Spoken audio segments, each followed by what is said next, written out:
2월 12일 살아계신 하나님의 말씀 시편 33편 11절부터 15절 말씀으로 하나님께서 운영하시는 우리의 인생이라고 하는 저의 말씀드립니다. 우리는 살아가면서 자주 이런 말을 하지요.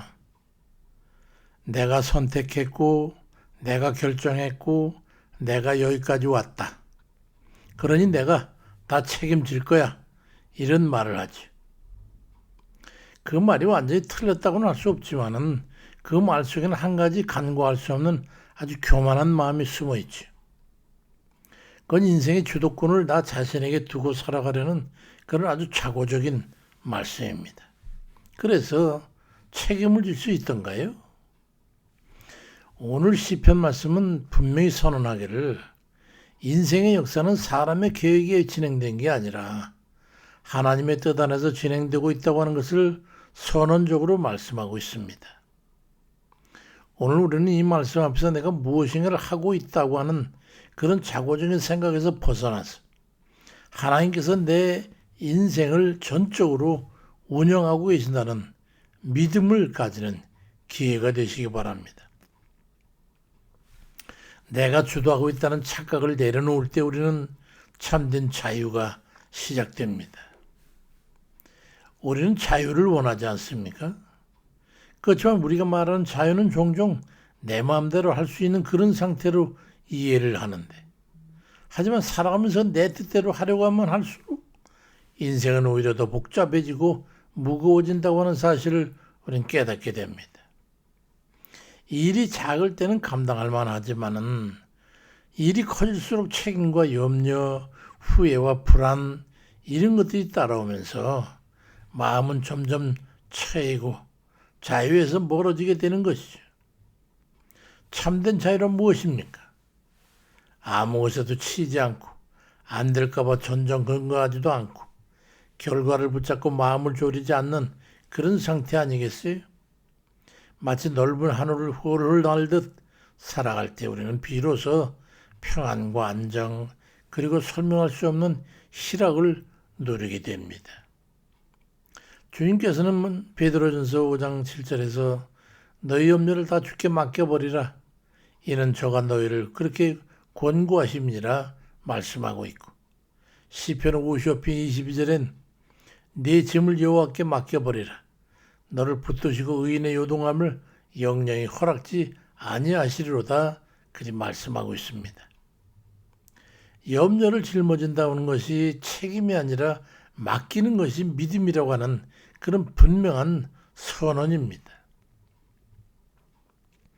어떤 한 아이가 아버지 어깨 위에 목마를 타고 나면 아이를 가는 길은 걱정하지 않아도 되는 거예요. 넘어질까 두려워하지도 않아요. 아이는 그저 아버지 꼭 붙잡고 굳게 서 있기만 하면 되는 거예요. 나머지는 아버지가 감당하는 거지요. 우리의 믿음도 이와 같은 겁니다. 자신을 하나님의 기업으로 내려놓을 때 인생은 가벼워지는 거예요. 내가 내 것이 될 때는 부담스럽지. 그러나 나는 하나님의 기업이니까 기업주가 알아서 한다는데 뭘 걱정하냐 이 말이지. 시편 33편 12절에 여호와를 자기 하나님으로 삼는 나라 곧 하나님의 기업으로 선택된 백성은 복이 있다고 말씀하고 있습니다. 여기서 기업이라고 하는 건 소유가 아니라 주인이 끝까지 책임지기로 하는 그 대상을 뜻합니다. 그러니까 우리가 하나님의 기업이라고 하는 말은 주인이신 하나님께서 우리 인생을 전적으로 책임지시고 운영하시겠다는 그런 선언이지. 그러니까 믿음이라고 하는 것은 하나님께서 알아서 해 주실 겁니다. 라고 하시는 책임진 말씀을 전적으로 신뢰하는 태도인 것이지.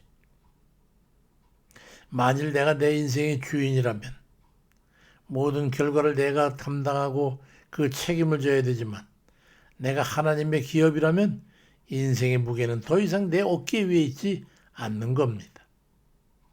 나는 맡기고 책임은 하나님이 지십니다. 이것이 믿음의 질서이고 은혜의 구조입니다. 어거스는 하나님 안에 안식하기 전까지는 인간의 마음은 결코 쉼을 얻지 못한다고 말을 했어요. 하나님께 우리 인생을 얹혀드릴수록 우리는 더 단단해지고 더 평안해지고 더 안전해지는 거예요. 나는 나의 것이 아님을 인정할 때 하나님의 선한 뜻이 드러나는 거예요. 왜냐하면 그 소유주가 하나님이시기 때문에. 사도 바울은 자신의 삶을 돌아보면서 고린도전서 15장 10절에서 나의 나 된 것은 하나님의 은혜로 된 것이라고 말씀합니다. 자기의 책임 하에서 이루어진 게 아니라는 거예요. 이 고백 속에는 자존감의 상실이 없어요. 그러니까 그거 잃어버린 거냐? 아니에요. 은혜에 대한 분명한 인식이 담겨 있는 거죠. 바울은 자신이 무능해서가 아니라 하나님이 주인이신 것을 진심으로 고백하고 있는 거예요. 나는 하나님의 소유다. 우리는 때로 하나님의 뜻을 알 수 없어서 불안해하지 않습니까? 그렇지만 성경은 분명히 말씀하기를 로마서 8장 28절에 하나님은 사랑하는 자 곧 그 뜻대로 부르심을 입은 자들에게는 모든 것이 합력하여 선을 이룬다고 말씀합니다. 여기서 선을 이룬다. 이 선은 영혼이 잘 되고 하나님을 더욱 의지하게 되는 그 방향을 뜻하는 거예요. 그러니까 하나님을 사랑하는 자는 하나님 뜻대로 부르심을 입은 자들 그들을 직하는데 모든 게 서로 힘을 합쳐가지고 하나님의 잘 되게 하는 그 방향으로 간다는 거예요. 우리의 연약함을 인정하고 하나님 뜻대로 되어지다 하고 고백할 때 하나님께서는 온전한 은혜를 우리에게 베푸시는 거예요.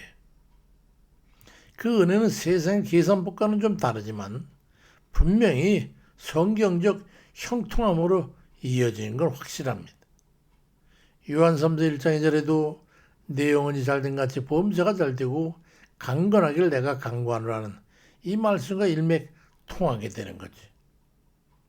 하나님 뜻에 순응하는 삶은 표기가 아니라 가장 지혜로운 선택이 되는 겁니다. 우리는 흔히 하나님께 맡긴다는 말을 내가 할 수 있는 모든 것을 포기하는 것으로 하고 그러면 하나님 것이 되지 않냐. 그게 아니에요. 그게 더욱 한켠에는 그러다 소원해보진 않을까? 내 인생이 뒤처지지는 않을까? 이런 두려움이 남게 된단 말이에요. 그렇지만 성경에서 맡긴다고 하는 말은 의뢰하는 이 표기가 되는데 이 의뢰한다는 이거는 가장 안전한 분께 내 인생의 길을 넘겨드린다고 하는 거예요. 그러니까 결단이죠. 내 책임에서 책임이 넘어가는 거예요. 잠언 3장 5절 6절에 너는 마음을 대하여 여호와를 신뢰하고 네 명철을 의지하지 말라. 너는 범사의 그를 인정하라. 그리하면 네 길을 지도하시리라. 이 말씀과 이어지는 거예요. 여기서 지도하신다는 말은 갈 길을 정확히 보여주시고 그 길을 걸어가게 하신다는 그런 의미입니다. 그러니까 자기 자신을 의지하면 그게 안 되지만 반대로 그분께 다 맡기고 그분이 주권자고 그분이 기업주고 그렇게 인정을 믿게 되면은 그러면 하나님께서 그 길을 정확하게 이끌어 가신다. 하나님께 인생을 맡긴 사람에게는 하나의 분명한 특성이 있어요. 결과에 집착하지 않는 대신에 오늘의 순종에 충실하다는 거예요. 내가 하나님 앞에 맡기는 게 충실해. 열심히 정말로 성실하게 맡긴다. 그 사람은 조급하지 않아요. 왜냐하면 인생의 전체 그림을 자신이 그리지 않고 하나님 손에 주어져 있기 때문에 그래. 운명적인 거예요. 오늘 내가 이해하지 못해도 하나님께서 이미 앞서가고 계신다고 하는 사실이 마음을 붙들어주기 때문에 평안한 거예요. 어떤 놈과 씨를 뿌리고 나서 매일 밭에 가서 파헤쳐 봅니까? 씨앗이 얼마나 자랐는지 확인하나요? 그럼 그 씨가 자라겠어요? 농부의 지혜는 믿고 기다리면 되는 거예요. 거기에 하나님께 대한 신뢰가 있는 거죠. 믿음도 그런 거예요. 하나님께 맡겼으면 기다릴 줄 알아야지요. 오늘 우리가 하나님께 드려야 될 기도는 바로 이겁니다. 주여, 내가 다 이해를 하지 못하지만 다 알지 못해도 괜찮습니다. 다만 주의 뜻 안에 확고하게 머물게 해주십시오. 내가 흔들리지 않도록 이 기도가 우리 인생을 가장 복된 자리로 이끌어 줄 겁니다. 현실을 냉철하게 살펴보세요. 우리의 몸도 마음도 인생도 하나님의 기업이라는 믿음이 있다면 더 이상 계산적으로 살지 말고 결과를 움켜쥐려 애쓰지 말고 오늘도 이렇게 고백하며 살아가시기 바랍니다. 주여, 나는 주의 기업이니까 내 뜻이 아니라 주 뜻대로 되어지이다. 하나님께 그림 맡겨드림을 해가지고 참된 자유와 평안을 누리시는 여러분 되시기를 주의 이름으로 축원드립니다. 아멘입니다.